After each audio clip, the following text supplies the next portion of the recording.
এ বান্দা, দীর্ঘ সময় দেশনেত্রী বেগম খালেদা জিয়া বিছানায় পড়েছিলেন। অসুস্থতার বেড়াজালে তিনি আবদ্ধ ছিলেন। আল্লাহর কুদরত, আজকেও তিনি এই দেশ ছেড়ে তিনি এই দুনিয়ার মায়া ত্যাগ করে পরপারে বাড়ি জমিয়েছেন। যত বড় ক্ষমতার অধিকারী হোক না কেন, যত বড় ক্ষমতাসীন হোক না কেন, সবাইকে মরতে হবে, মৃত্যুর স্বাদ গ্রহণ করতে হবে। দেশনেত্রী বেগম খালেদা জিয়ার জন্য ডাক্তারের অভাব ছিল না, ওষুধের অভাব ছিল না, কিন্তু মাওলার ডাক চলে আসছে, মাওলার হুকুম, মাওলার হুকুম হয়ে গেছে, আর দুনিয়াতে থাকা যাবে না। তিনি আজকে ভোর 6টায় ইহকাল শেষ করে পরকালে তিনি গমন করেছেন। ইন্না লিল্লাহি ওয়া ইন্না ইলাইহি রাজিউন। যত বড় টাকাওয়ালা থাকুক না কেন, মাওলার ডাক যেদিন আসবে, ওই টাকা আর ক্ষমতা কোনো কাজে আসবে না, সবাইকে আল্লাহর কাছে চলে যেতে হবে। সূরাতুল বাকারা, কুরআনুল কারীমে আল্লাহ রাব্বুল আলামিন বলেন, কাইফা তাকফুরুনা বিল্লাহ ওয়া কুনতুম আমওয়াতান ফাআহইয়াকুম সুম্মা ইউমীতুকুম সুম্মা ইউহয়ীকুম সুম্মা ইলাইহি তুরজাউন। বান্দারে, কিভাবে তুমি নাফরমানি করো বান্দা?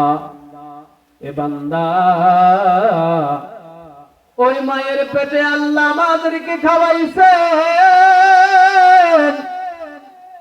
মা 10 মাস 10 দিন গর্ভে যখন রেখেছিলেন, আল্লাহ রাব্বুল আলামিন খানার ব্যবস্থা করে দিলেন।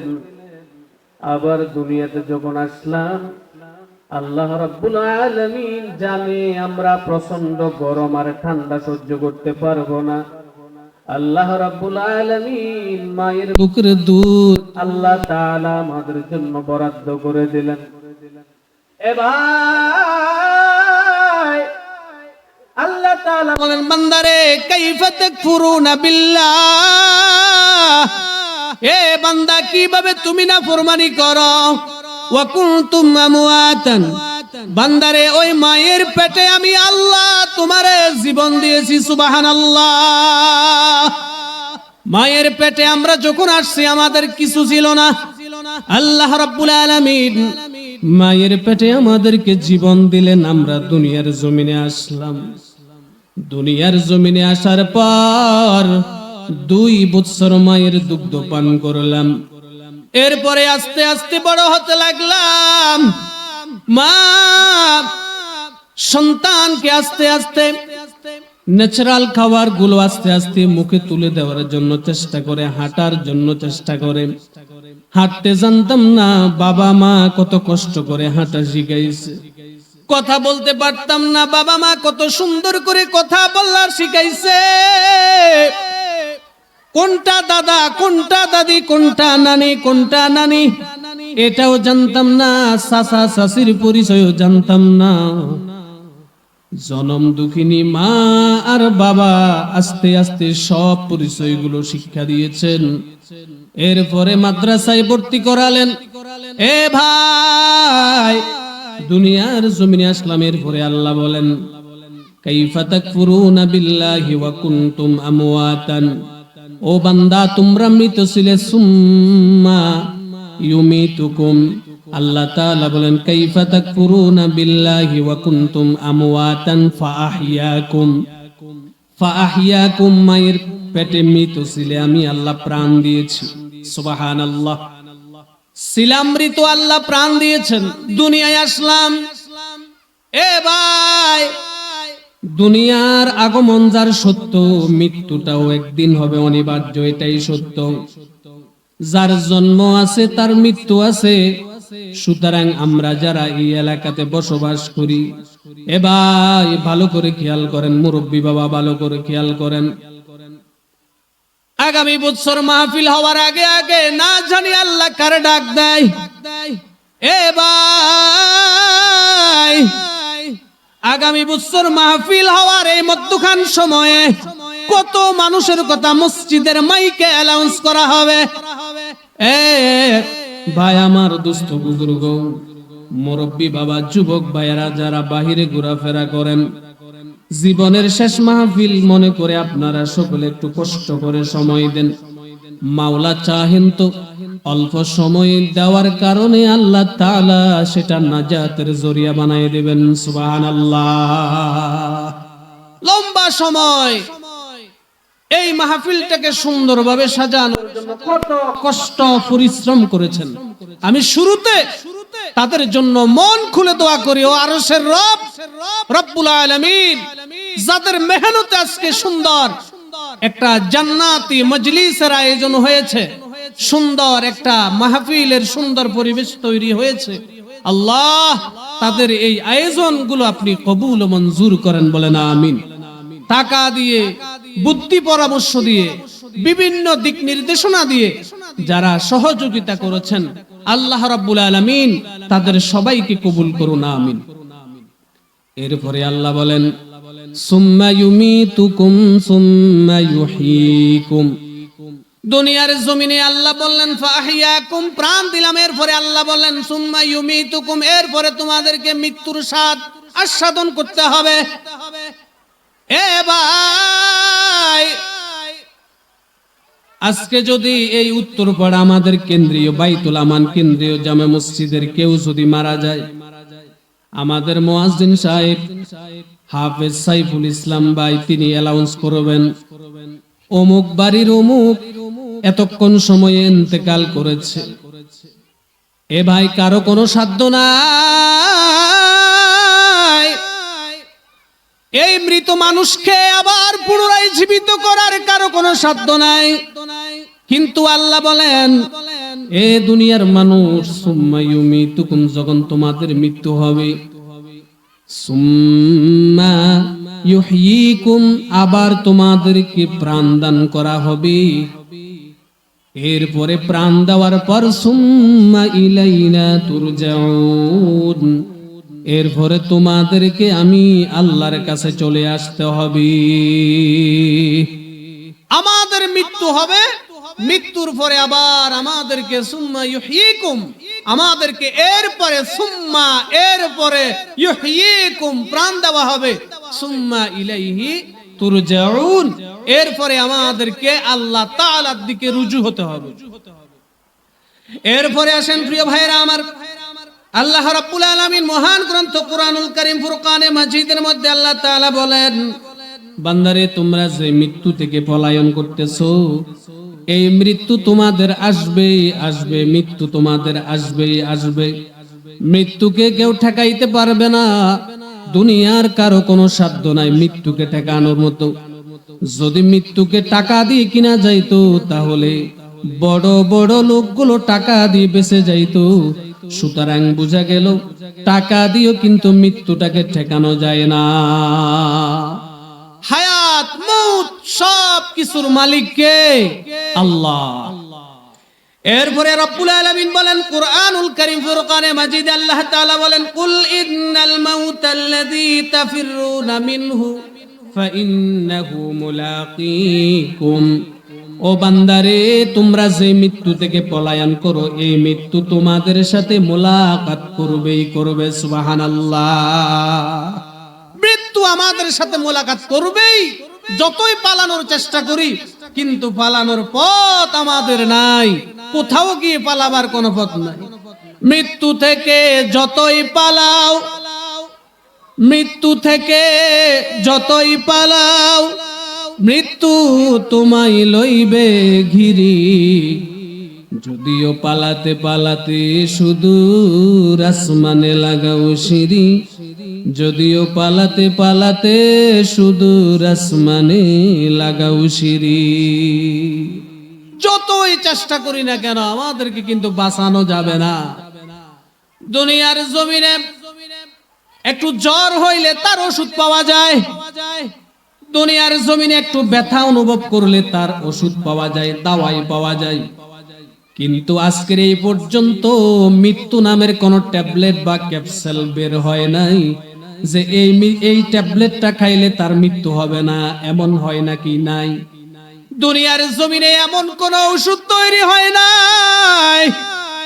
এ উত্তরপাড়া বাইতুল আমান কেন্দ্রীয় জামে মসজিদের এলাকার মুসলমান, আজকের দিনটা হতে পারে আমার আপনার শেষ দিন। জীবনের শেষ সময় মনে করে মাহফিলের সময় দেন, জীবনের শেষ সময় মনে করেন যে আজকের মনে হয় দিনটা আমার শেষ দিন। আমাদের বাইতুল আমান কেন্দ্রীয় জামে মসজিদ ও এলাকাবাসী কমিটির উদ্যোগে যে মাহফিলটা হচ্ছে, একটু সময় দিয়ে যাতে করি আল্লাহ তাআলা ক্ষমা করে দেয়।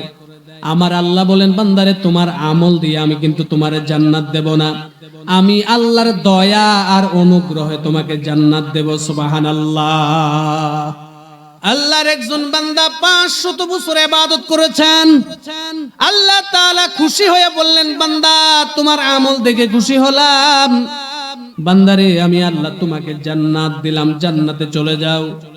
আল্লাহর বান্দা আল্লাহর কথার উপরে আবার আরেকটা যুক্তি দাঁড় করায়, বলে রব্বুল আলামিন 500 বছর ইবাদত করলাম, ওই ইবাদত দিয়ে আমি জান্নাতে যাব, আপনার দয়া আর আপনার অনুগ্রহ আমার লাগবে না। নাউজুবিল্লাহ। রব্বুল আলামিন মুহূর্তের ভিতরে জাহান্নামের ফেরেশতা মালিককে ডাক দিয়ে বলে, মালিক আমার বান্দাকে জাহান্নামের কিনারায় দাঁড় করাইয়া দাও। আমার বান্দা আমার দয়া আর কৃপায়, আমার অনুরোধে, আমার দয়া আর কৃপায় ভালোবাসায় সে নাকি জান্নাতে যাবে না, তাকে নাকি আমি 500 বছরের ইবাদতের বিনিময়ে তাকে নাকি জান্নাত দিতাম। আল্লাহর বান্দা তাকে যখন জাহান্নামের কিনারে দাঁড় করানো হলো, একজন ফেরেশতা হাতের মধ্যে একটা ঠান্ডা গ্লাসের পানি রাখছে, স্বচ্ছ ঠান্ডা পানি। ওই ঠান্ডা পানি নিয়ে আল্লাহর বান্দার সামনে ঘুরাঘুরি করে, কিন্তু দেয় না। আল্লাহর বান্দা ডাক দিয়া বলে, প্রচন্ড পিপাসায় কাতর হয়ে গেলাম, গলাটা শুকায় গেছে, রক্ত বের হচ্ছে, আমাকে একটু পানি দাও। আল্লাহর বান্দা এই কথা বলার পর ফেরেশতা ডাক দিয়া বলে, ও আল্লাহর বান্দা, আমি তোমাকে এই স্বচ্ছ তাজা পানি, ঠান্ডা পানিটা তোমাকে আমি দেব যদি তুমি তোমার 500 বছরের ইবাদত যদি আমাকে দাও। আল্লাহর বান্দা এই 500 বছরের ইবাদত দিয়ে দিলেন এক গ্লাস পানির বিনিময়ে। এখন রব্বুল আলামিন প্রশ্ন করেন, এ আমার বান্দা, তোমাকে দয়া করে মোহাব্বত করে ভালোবেসে আমি তোমাকে জান্নাত দিলাম, সেটা তোমার পছন্দ হয় নাই, এক গ্লাস পানির বিনিময়ে 500 বছরের ইবাদত দিয়ে দিলে, বলো এখন তোমার কি উপায়? আল্লাহর বান্দা দুই চোখের পানি ছেড়ে দিয়ে কান্দে, ও রব্বুল আলামিন, বুঝতে পারি নাই, ভুল হয়েছে।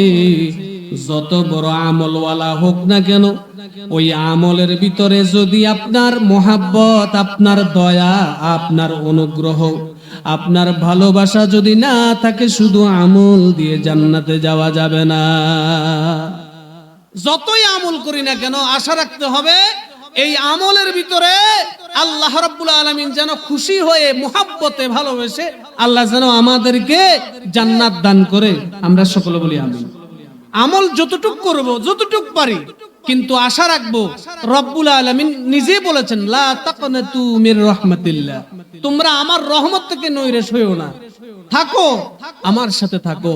যদি আমার সাথে তোমরা থাকতে পারো, আমি আল্লাহ খুশি হয়ে, আমি আল্লাহ তোমাদের উপরে দয়া করব, অনুগ্রহ করব। আল্লাহ তাআলা আমাদের সবাইকে সেই তৌফিক দান করুন, সকলে বলেন আমিন। সম্মানিত ভাইয়েরা, আপনাদের সামনে সহিহ আত-তিরমিজির একটি হাদিস আপনাদের সামনে আমি পাঠ করেছি। এই হাদিসের আলোকে দুইটি কথা বলে আমি শেষ করে দেব। এই হাদিসটি সহিহ আত-তিরমিজি শরীফের 2211 নম্বর হাদিস। তিরমিজি শরীফের হাদিস সংখ্যা কেউ কেউ বলেছেন 4500, আবার কেউ কেউ এখানে মতভেদ আছে, কেউ কেউ বলেছেন 4600। এখানে যে হাদিসটি আপনাদের সামনে, এটা লম্বা একটা হাদিস, আমি শুধু মূল কথাগুলো আপনাদেরকে তুলে ধরব। আল্লাহ রাসূল জনাব মুহাম্মদুর রাসূলুল্লাহ সাল্লাল্লাহু আলাইহি ওয়াসাল্লাম বলেন 15টি কারণে জমিনের ভিতরে গজব আসবে। কয়টি কারণে? 15টি কারণে। এই 15টি কারণে জমিনের ভিতরে গজব আসবে। গজব, এই যে ঘন ঘন ভূমিকম্প হচ্ছে, ঘন ঘন ভূমিকম্প হচ্ছে, এটা একমাত্র আপনার আমার সকলের গুনাহের কারণ। বলেন ঠিক কিনা? ঈমানের পথে অবিচল থেকে আমার মরণ যেন হয়। ঈমানের পথে অবিচল থেকে আমার মরণ যেন হয়। তোমারই কাছে মিনতি আমার, তোমারই কাছে মিনতি আমার, ও গো মহিম দয়াময়। ঈমানের পথে অবিচল থেকে আমার মরণ যেন হয়। আল্লাহ সাল্লাল্লাহু আলাইহি ওয়াসাল্লাম ইযা তুখিযাল ফাইউ দুলা, রাসূলুল্লাহ সাল্লাল্লাহু আলাইহি ওয়াসাল্লাম বলেন জমিনের ভিতরে যেই 15টা কারণে গজব আসবে, ভয়াবহ ভূমিকম্প হবে, এর ভিতরে এক নাম্বার হচ্ছে গনিমতের মাল নিজের মাল মনে করে খেয়ে ফেলা বা নষ্ট করে ফেলা বা খেয়ানত করা। গনিমতের মাল কি সেটা আমরা অনেকে বুঝি না। এই গনিমতের মাল সবার জন্য না। প্রিয় ভাইরা আমার, আমাদের দেশে অনেক মানুষ আছে সরকারিভাবে রিলিফ আসে, সরকারিভাবে চাউল আসে, সরকারিভাবে ডাউল আসে, তেল আসে। অনেক মানুষ যাদের চলার মতো অ্যাবিলিটি আছে, কিন্তু তারাও কিন্তু গরিবের হক নষ্ট করে এই গনিমতের মালগুলো, এই মালগুলো তারা খেয়ে থাকে, ব্যবহার করে থাকে। তারা কি জবাব দিবে আল্লাহর কাছে? প্রিয় ভাইরা আমার, 2 নাম্বার ওয়াল আমানাতু মাগনামান, রাসূলুল্লাহ সাল্লাল্লাহু আলাইহি ওয়াসাল্লাম বলেন দ্বিতীয় নম্বর যে কারণে জমিনের ভিতরে গজব আসবে, জমিনের ভিতরে ভয়াবহ ভূমিকম্প হবে, ঘন ঘন ভূমিকম্প হবে, এটার কারণ হচ্ছে আমানতের মাল লুটের মতো হবে। মনে করেন একটা জিনিস, আমার রাষ্ট্র আমার দায়িত্ব দিল, আমি চেয়ারম্যান, কথার কথা, আমি চেয়ারম্যান, আমাকে দায়িত্ব দেওয়া হলো। এখন আমি আমার এই ইউনিয়নের যতগুলো লোক আছে, প্রত্যেকটা গরিব দুঃখী মানুষ, প্রত্যেকটা মানুষের খোঁজ খবর নেওয়া। আমি তাদের খোঁজ খবর না নিয়ে আমি যে আমানত সরকার আমাকে 10 লক্ষ টাকা দিতে গরিবের মাঝে বিতরণ করার জন্য, এখন আমি কি করলাম, এই 10 লক্ষ টাকা থেকে 5 লক্ষ টাকা খরচ করলাম নিজের জন্য, আর 5 লক্ষ টাকা কিছু সংখ্যক মানুষকে দিলাম। বলেন ইনসাফ হলো না বেইনসাফ হলো? বেইনসাফ। রাসূল বলেন এই 15টি কারণে জমিনের ভিতরে ভয়াবহ আযাব গজব আসবে। এর ভিতরে 2 নাম্বার হচ্ছে আমানতের মাল লুট করে নেবে তারা।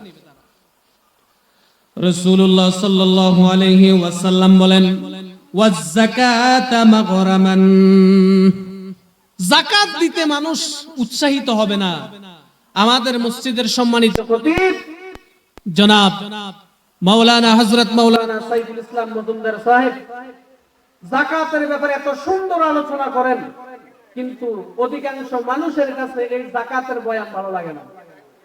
কিন্তু আল্লাহর হুকুম, যাকাত ফরজ, নামাজ যেমন ফরজ, যাকাতও কি ফরজ। তাহলে রাসূল বলেন 3 নম্বরে যাকাতের ব্যাপারে মানুষ উৎসাহিত হবে না, যাকাতকে মানুষ দিতে চাইবে না, যাকাতের প্রতি মানুষের মনোভাব থাকবে না। প্রিয় ভাইরা আমার, যাদের উপরে যাকাত ফরজ আমরা অবশ্যই যাকাত আদায় করব। আল্লাহ তাআলা আমাদেরকে যাকাত আদায় করার তৌফিক দান করুন, বলেন আমিন।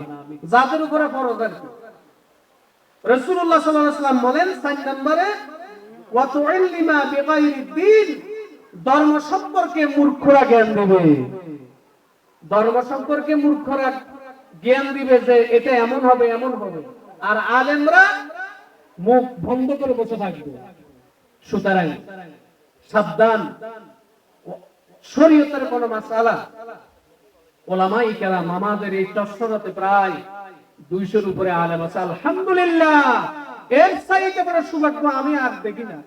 আমাদের চশরাতে যে পরিমাণ আলেম আছে, আলহামদুলিল্লাহ, ইতিমধ্যে কয়েকজন ইফতাও করেছে। এটা আল্লাহ তাআলার দরবারে শুকর। আমাদের এই উত্তর পাড়া, দক্ষিণ পাড়া, পূর্বে পশ্চিমে সব জায়গাতে হযরতে উলামায়ে কেরাম আছেন। আমি মনে করি প্রত্যেকটা গোত্রে, প্রত্যেকটা ঘরে ঘরে এক একটা হাফেজ, এক একটা আলেমে দ্বীন, এক একটা মুফতি। ইনশাআল্লাহ বেশি দেরি হবে না, আমরা এটা গর্ব করে বলতে পারি আমাদের এলাকায় উলামায়ে কেরামের সংখ্যা বেশি। সুবহানাল্লাহ। প্রিয় ভাইরা আমার, তাহলে 4 নাম্বার যেটা বলছি কি, ওয়া তুইল্লিমা বিগাইরি দ্বীন, দ্বীন সম্পর্কে মূর্খরা বলবে এটা এমন হবে, কিন্তু উলামায়ে কেরাম মুখ বন্ধ করে বসে থাকবে। উলামায়ে কেরাম মুখ খুলে কিছু বলতে পারবে না। সুতরাং এটাই হচ্ছে গজবের লক্ষণ, ভূমিকম্প হওয়ার অন্যতম কারণ। নাম্বার 5, রাসূল বলেন ওয়া আতার রাজুলু ইমরাতাহু, পুরুষ তার বিবির পূজা করবে। পুরুষ তার বিবির পূজা করবে মানে পুরুষের কথার গুরুত্ব নাই। অনেক পুরুষ আছে, অনেক মরদ আছে, তারা মহিলাকে তারা খুব এমন জায়গায় এমন উপর উঠিয়েছে, এখন মহিলাকে তারা সবচেয়ে বেশি মানার চেষ্টা করে। সুতরাং মহিলাকে মহিলার জায়গায় রাখবেন, আপনি আপনার জায়গায় থাকবেন। সুতরাং রাসূল বলেন যারা মহিলাকে উপরস্থলে উপরের জায়গা নিয়ে যাবে, অর্থাৎ রাসূল এভাবে বলেছেন যে মহিলাকে অত বেশি পূজা করা যাবে না, মহিলার এতায়াত করা যাবে না। তার মানে আমি বুঝাতে চাই যে মহিলাদের সব কথা ধরতে হবে এমন কোনো কথা নেই। কারণ অনেক মহিলা আছে কি কয় জানেন, কই তোমার ভাইয়ের সাথে সম্পর্ক বিচ্ছেদ করো, আছে না নাই? অনেক মহিলা আছে ভাই ভাই রক্তের বাঁধন, এই রক্তের বাঁধনের ভিতরে ফাটল ধরায়, আছে না নাই?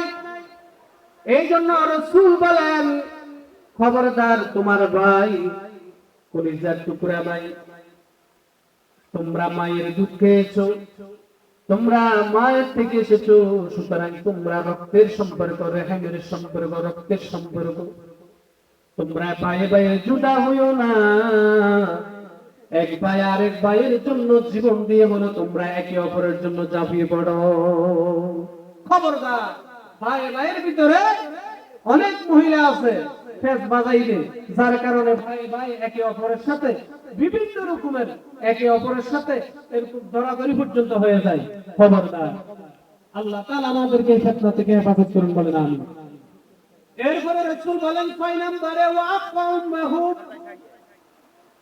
অধিকাংশ গজব আযাব আসার কারণ হলো তারা মায়ের সাথে নাফরমানি করবে, মায়ের কথা শুনবে না, গলা ধাক্কা দিয়ে জনম দুঃখিনী মাকে ঘর থেকে বের করে দেবে। যদি বিশ্বাস না হয় ভাই, একটু মন খুলে শুনেন, আমাদের বাংলাদেশে যেই পরিমাণ বৃদ্ধাশ্রম রয়েছে, খোঁজ খবর নিলে দেখবেন কত ভালো ভালো মানুষ বৃদ্ধাশ্রমে আশ্রয় নিয়েছে। খোঁজ খবর নিলে শোনা যায় এক ছেলে এসআই, আর এক ছেলে বিশ্ববিদ্যালয়ে, আর একটা ছেলে প্রবাসে, কিন্তু জনম দুঃখিনী মা সে আছে বৃদ্ধাশ্রমে। নাউযুবিল্লাহ। এই জন্য আমি ছোট মানুষ, আমার একটা অনুরোধ, গায়ের রক্ত বিক্রি করে হলেও, দরকার প্রয়োজন একটা কিডনি বিক্রি করে হলেও এক সেকেন্ডের জন্য মাকে বলা যাবে না, ঠিক কিনা বলেন? মায়ের তুলনায় হয় না।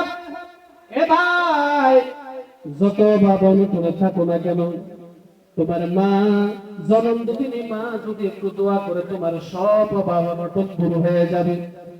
জনম দুঃখিনী মা ছাড়া এই দুনিয়াতে তোমার আপন বলতে কেউ নাই। জনম দুঃখিনী মা আপনার জন্য আমার জন্য কত কষ্ট করেছেন। এই জন্য রাসূল বলেন ওয়াক্কা উম্মাহু, দুনিয়াতে যখন আযাব গজব বেড়ে যাবে তার কারণ হলো অধিকাংশ ছেলে তার মায়ের সাথে নাফরমানি করবে। নাউযুবিল্লাহ।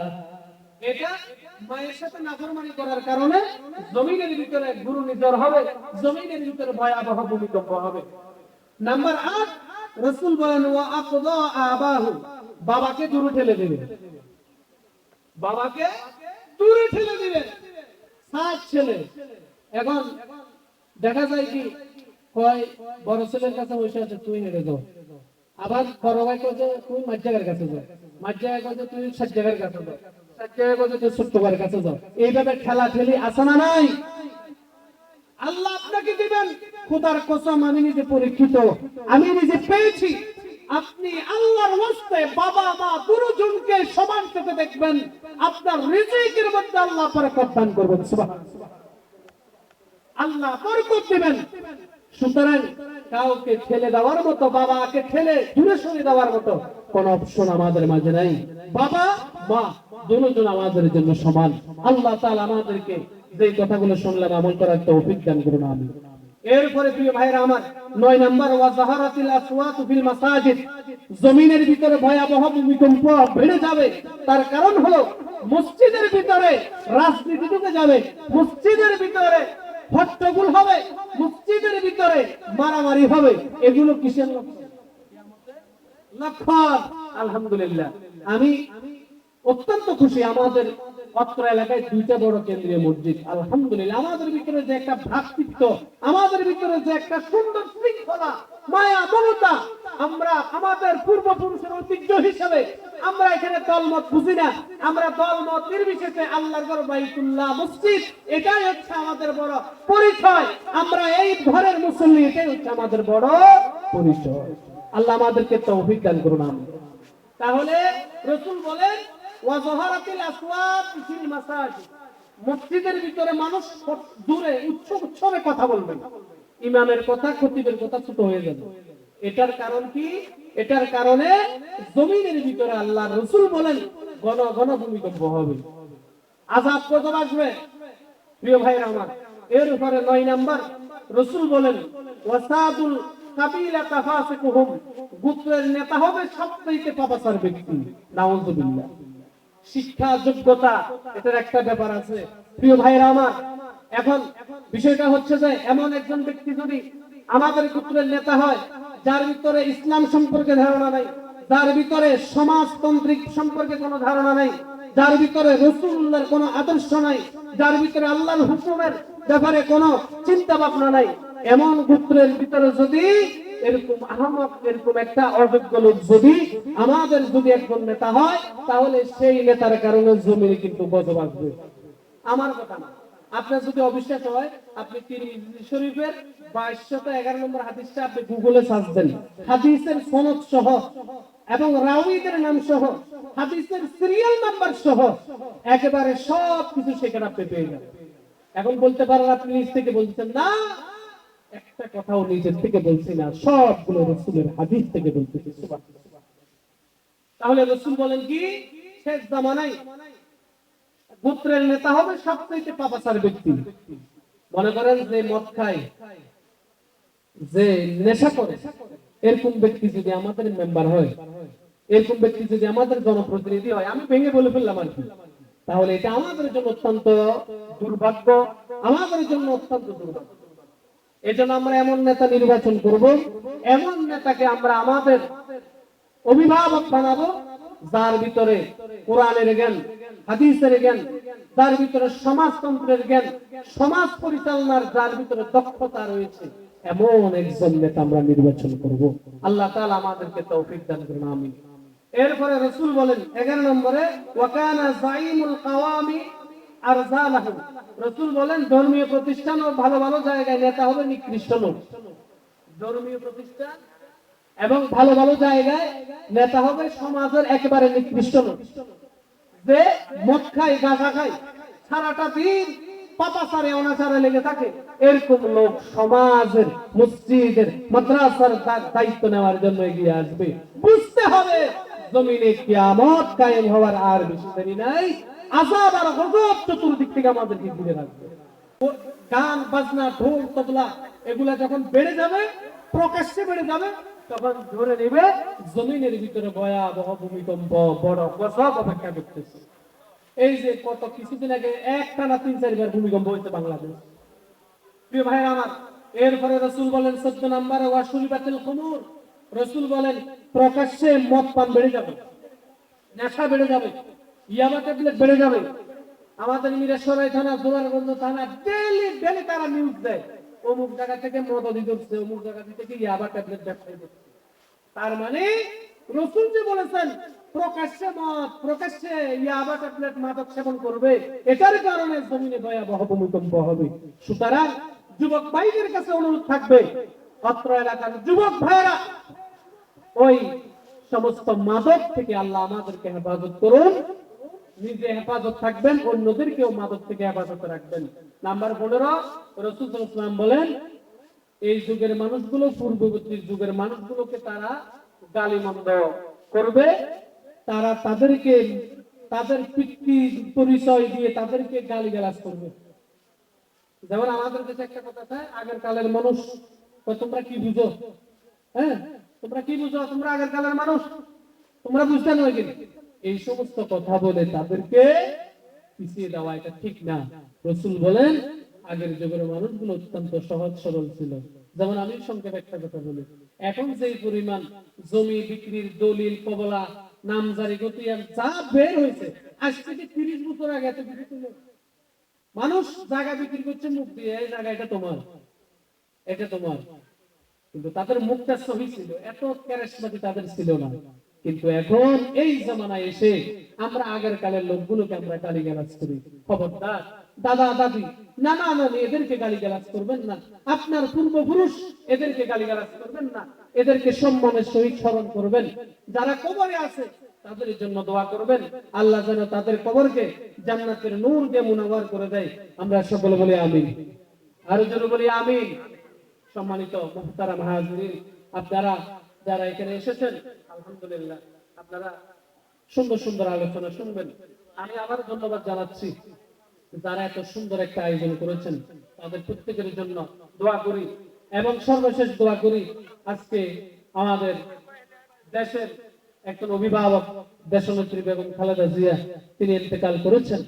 সব শ্রেণীর মানুষ তার জন্য দোয়া করছে, অন্তরের অন্তঃস্থল থেকে, অন্তরের অন্তঃস্থল থেকে তার জন্য দোয়া হচ্ছে। আমরাও আজকে দোয়া করি রব্বুল আলামিন যেন ওনাকে আল্লাহ যেন জান্নাতের আলা দরজা দান করে। আমরা সকলে বলি আমিন। তিনি একজন দেশের অন্যতম নক্ষত্র ছিলেন। আল্লাহ তাআলা তার কবরকে জান্নাতের নূর দিয়ে মুনাওয়ার করে দেন। আমরা সকলে বলি আমিন।